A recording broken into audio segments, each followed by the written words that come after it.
Good afternoon. Welcome to Cool Springs. Today is Wednesday, October the 29th, 2025, and this is our series, Heroes and Heroines of the Church. And it occurred to me as I was figuring out what we were going to do for each of these short Bible study devotional type podcasts that because it's this time of year, we're about to enter the month of November, that we celebrate Thanksgiving. And so for the heroes and heroines of the church, for at least the next month or so, I want to focus in specifically on heroes and heroines of the church that somehow impacted our American history.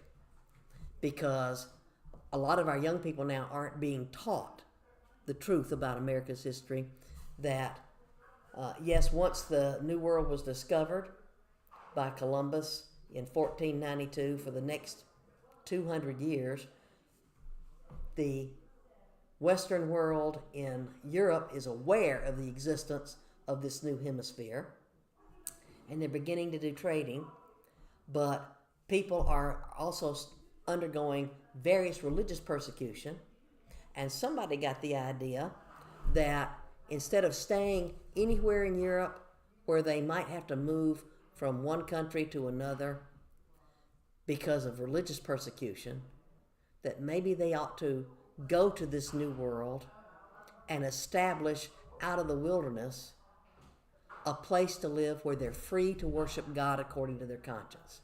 And so today's hero of the church is a fellow by the name of Roger Williams. He lived in the 1600s. His birth was around 1603, and his death is in 1683. And so he started out in England, and at this time, England has made the Church of England the official church. And because it is the state church, the religious leaders in the Church of England are trying to suppress anybody who has a religious conviction that's different from what the official teaching of our current church is. And Roger Williams, as he was growing up, was one of those folks that had some issues with some of the teachings of the Church of England. So he had the idea that people should be free to worship God according to their own conscience. One of the first separatists. He started out as a Puritan and migrated from England to the New World in the 1630s. And initially he was here as a Puritan minister, and in Massachusetts Bay Colony, the official church for the colony was the Congregationalist Church. And so for a while he was part of that, but then he started to have some issues with Congregationalist church leaders wanting to tell people within Massachusetts Bay Colony, this is what we believe, and it's not okay for you to have a different opinion. He thought he had escaped that when he left England and came to the New World, and now he finds history repeating itself. So ultimately, because he's continuing to raise objections to some of the teachings that he found in the Congregational Church, they decided to ban him from the colony. Yes, in our early history, certain colonies, and frankly, up until the first 50 years or so that we were the United States and colonies had become now states, there wasn't a national religion, but there were state churches.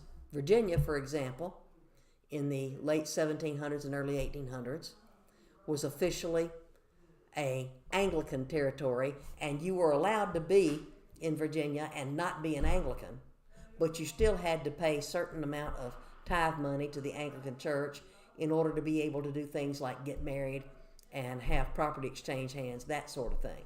But in Roger Williams's day in the 1600s, it's still colonies reporting back to the King of England, who is in the Anglican Church, and now he's finding that even here in the New World,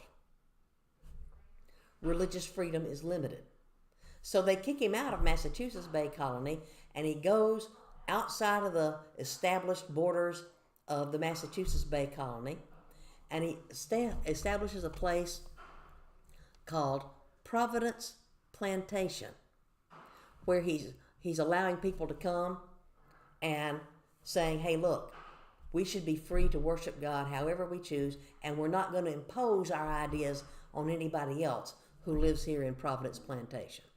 Well, Providence Plantation later on becomes the town of Providence in what you and I know today as Rhode Island.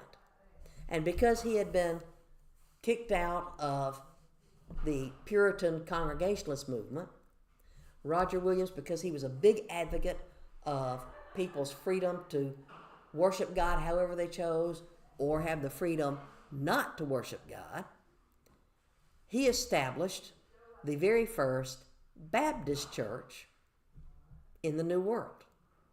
And in fact, if you go to Rhode Island today and you're taking a tour or vacation, you could go and visit that church. It is still in existence here in the 21st century AD.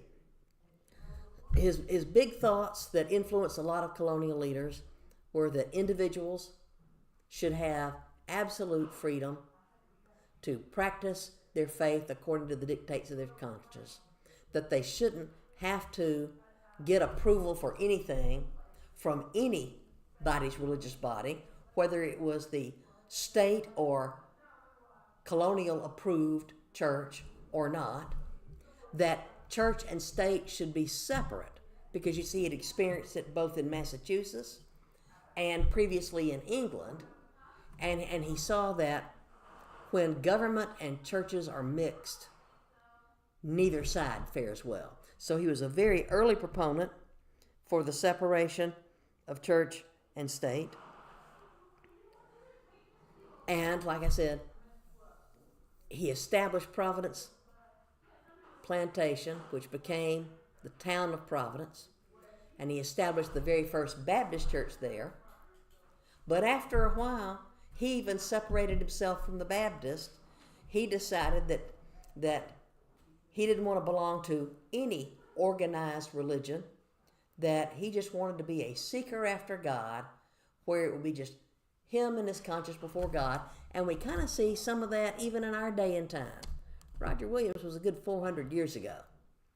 But even today, in modern America, we're seeing a lot of people who would consider themselves to be seekers, and they don't want to join any particular church that has any kind of a denominational label. They just want to be an independent group of people worshiping God according to the dictates of their conscience. So a lot of your non-denominationals and people who would call themselves seekers can find some inspiration from a guy who lived 400 years ago, who cared so much about his personal relationship to God, to where he was willing to leave the country of his birth and give up his status as a minister in the Church of England, come to the New World, be part of the Puritan group, then leave that to go out and be just a person willing to stand before God and say, I tried to follow you to the best of my conscience. Thanks for watching.